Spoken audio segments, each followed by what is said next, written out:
pendatang asing merupakan sebuah kelompok atau individu yang datang daripada negara asal ke negara lain dengan tujuan yang khusus.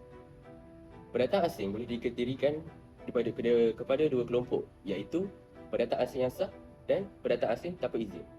Umumnya, pendatang asing akan membawa pelbagai masalah yang secara tidak langsung menggugat kestabilan dari segi keselamatan, sosialiti dan undang-undang di Malaysia. Lambakan pendatang asing juga boleh membawa banyak aspek positif dari sudut sosioekonomi serta kemajuan negara. Tambahan juga, mereka telah membawa nilai positif yang boleh diamalkan oleh rakyat Malaysia, terutamanya untuk memupuk keharmonian dalam kalangan rakyat dan juga pendatang asing. Berdasarkan Kementerian Sumber Manusia (KSM), mereka mengakui dan melaporkan berlaku lambakan pekerja asing dalam negara melebihi anjuran yang telah ditetapkan.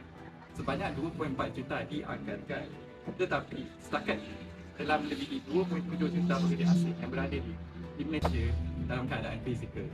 Hal ini secara tidak langsung akan mendatangkan peluang pekerjaan di Malaysia, akan menyebabkan peluang pekerjaan di Malaysia terhad.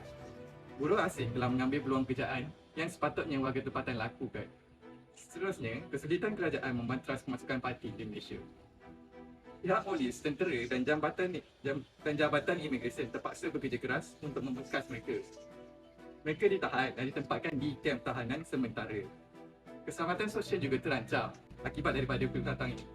Ada antara parti ini merupakan penjenayah yang dikendaki oleh pihak berkuasa di negara asal mereka dan mereka berlindung di sini kerana kelonggaran peraturan yang berada di sini. Berikut adalah cadangan penyelesaian. Yang pertama, Kementerian Sumber Manusia Malaysia.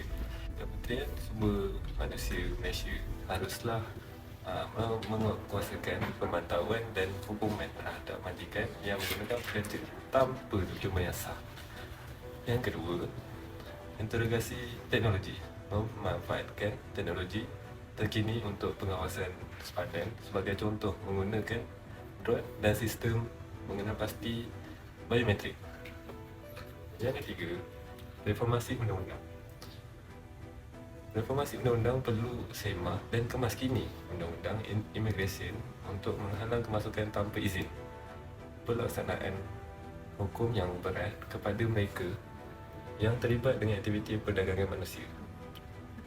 Yang terakhir, Kementerian Komunikasi dan Multimedia jalankan kempen kesedaran untuk memastikan masyarakat dan pendatang asing mengetahui cara untuk melaporkan isu kepada pihak berkuasa agar tindakan yang setimpal boleh diambil. Kerajaan melihat masalah ini sebagai salah satu risiko keselamatan negara. Hal ini kerana penambahan kemasukan pendatang asing ke Malaysia. Untuk masyarakat tempatan, mereka akan bersaing untuk pekerjaan dan juga pertambahan tenaga buruh akibat pertambahan pendatang asing. Untuk pendatang asing pula, mereka akan meraih peluang untuk bekerja di Malaysia supaya mereka dapat meningkatkan taraf hidup mereka. Untuk pemilik perniagaan, mereka akan melihat situasi ini sebagai salah satu peluang untuk mengisi kekosongan pekerjaan. Hal ini kerana terdapat banyak sektor yang telah diabaikan oleh rakyat tempatan pada hari ini.